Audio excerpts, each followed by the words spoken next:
Once upon a time, in a cozy little house with a bright red door, lived a cat named Oliver.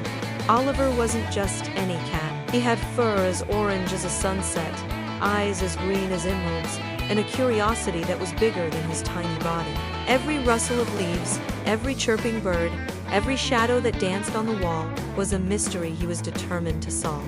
One sunny morning, while his human, a kind old lady named Mrs. Gable, was tending to her garden, Oliver spotted something new. A tiny, shimmering blue butterfly was flitting just outside the window. It danced in the air, its wings like stained glass catching the light. Oliver's whiskers twitched, his tail gave a mighty swish. This was no ordinary butterfly. This was an invitation to an adventure.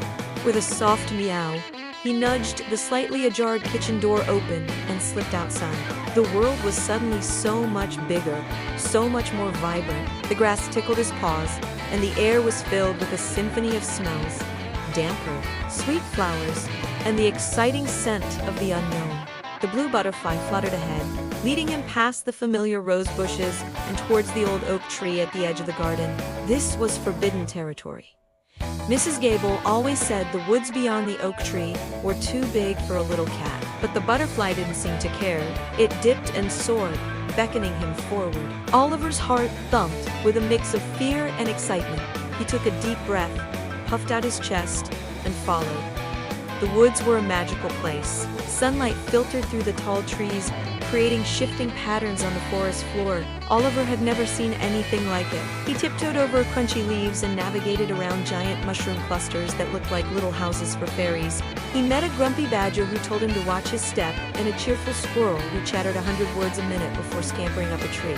Deeper and deeper he went, the blue butterfly always just a few feet ahead. He crossed a babbling brook by carefully stepping on smooth, mossy stones, his reflection rippling in the clear water below. He felt like a great explorer, discovering a new land. But as the sun began to dip lower in the sky, casting long shadows through the trees, Oliver started to feel a little lost. The butterfly, his beautiful guide, had vanished. The familiar sounds of Mrs. Gable's garden were gone, replaced by the hooting of an owl and the whisper of the wind.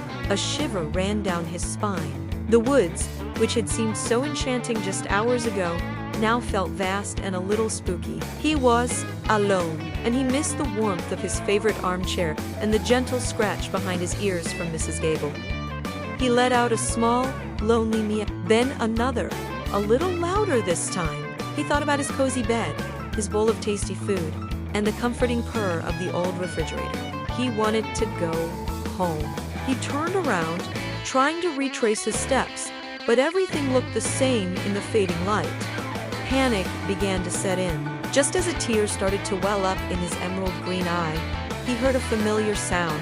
It wasn't the badger or the squirrel. It was a jingle, the jingle of keys. He perked up his ears and listened intently. Jingle, jingle, jangle. It was getting closer. He followed the sound, his little legs moving faster than they ever had before. And then he saw it, a flickering light bobbing through the trees. It was a lantern, and holding it was Mrs. Gable. She was calling his name, her voice full of worry. Oliver, oh, Oliver, where are you, my sweet boy? With a cry of joy, Oliver burst from the bushes and ran straight towards her. Mrs. Gable gasped and knelt down, scooping him up into a big, warm hug. Oh, you silly, adventurous cat. You had me so worried, she murmured, stroking his fur. Oliver purred the loudest purr he had ever purred, nuzzling his face into her shoulder. He had never been so happy to be found. As Mrs. Gable carried him home, Oliver looked back at the dark woods. It was still a magical place, but he realized something important. Adventures are wonderful, but the best part of any adventure is coming home. That night, curled up on his favorite blanket, warm and safe, Oliver dreamed of his grand journey. He dreamed of the blue butterfly, the grumpy badger, and the cheerful squirrel. He was still a curious cat, and he knew there would be more adventures to come. But he also knew that he would never stray too far from the little house with the bright red door. Because home with the person who loves you is the most wonderful place of all. From that day on, Oliver's adventures were a little closer to home. He'd chase grasshoppers in the garden, have staring contests with the gnome statue, and explore the mysteries of the dusty attic.